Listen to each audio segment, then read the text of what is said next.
Jason Voorhees, a threat that goes beyond human comprehension.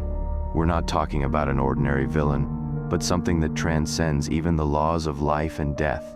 He is an incarnated nightmare, an immortal and relentless supernatural force. Conventional methods have failed against him, so I, Batman, had to go beyond what's normal, blending science, magic, and strategies that even the Justice League would consider extreme. Today, I reveal the contingency plan to face Jason Voorhees in CrystalLake, the heart of his supernatural strength. Before we begin, a question. What do you find more frightening, Jason's brute immortality or Freddy Krueger's psychic powers? Comment below and prepare to dive into this impossible battle. Jason Voorhees isn't just a serial killer. He's an avatar of vengeance, a tormented spirit who has made his home, CrystalLake, an extension of himself. Within this territory, Jason is more than invincible. He is the perfect predator. Superhuman strength. Jason can crush skulls with his bare hands and destroy metal doors with ease. Unlimited regeneration. Injuries that would be fatal to anyone, even metahumans, don't affect him. He always comes back. Supernatural bond. CrystalLake is the core of his power. The land, water, and even air seem to conspire to protect him. There, Jason isn't just strong, he's an indestructible element of nature. Faced with this, I realized I couldn't rely on technology alone. Jason operates in a field that defies logic and science, a domain that magic understands better than physics. That's why I recruited allies outside my usual circle. John Constantine and Zatanna Zatara. If anyone can help fight the supernatural, it's them. Now for the contingency plan. Phase 1, preparation. Defeating Jason requires more than gadgets. I needed to create something that combined the best of Wayne's science with Constantine and Zatanna's arcane precision.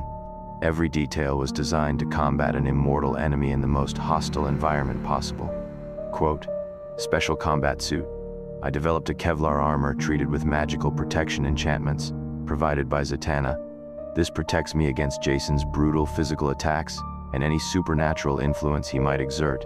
The cowl was upgraded to detect supernatural anomalies, such as mystic energy changes, tracking Jason even when he tries to hide in CrystalLake. Custom weapons, runic batarangs, traditional weapons inscribed with containment runes by Constantine. These runes weaken Jason's supernatural bond with CrystalLake, reducing his regeneration ability.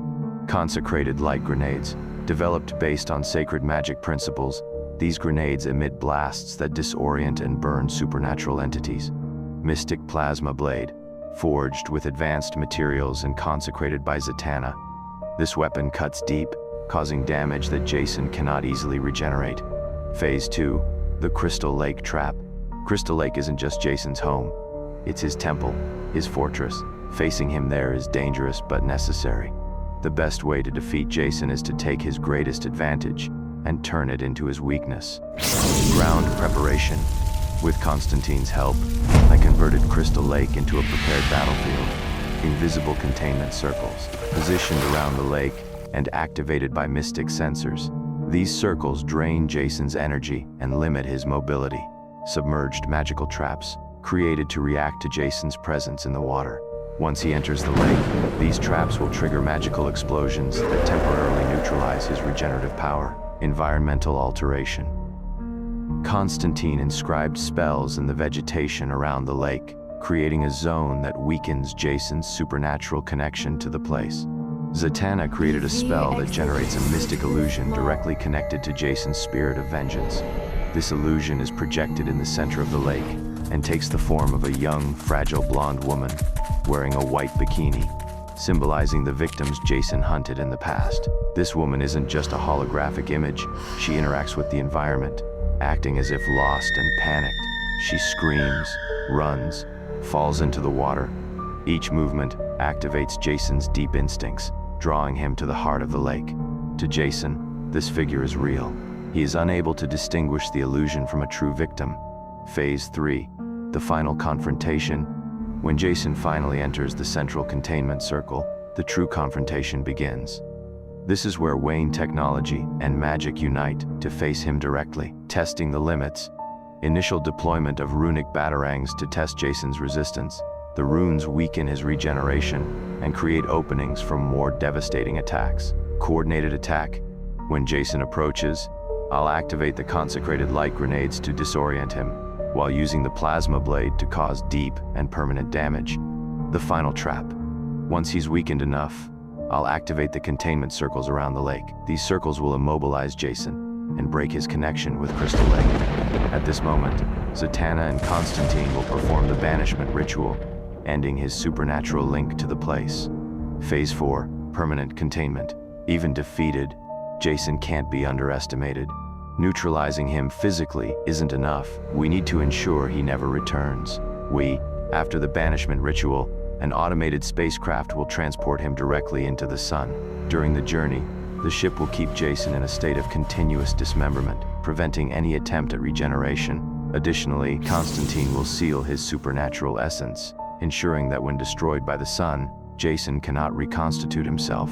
Phase 5, continuous monitoring. Even if everything works, we can't let our guard down. Jason has always found ways to return. I'll be ready. Mystic sensors will be installed in CrystalLake to detect any resurgence of supernatural energy. An emergency protocol has been developed with the help of the Justice League Dark. Should Jason find a way to escape, a dimensional prison will be ready to contain him.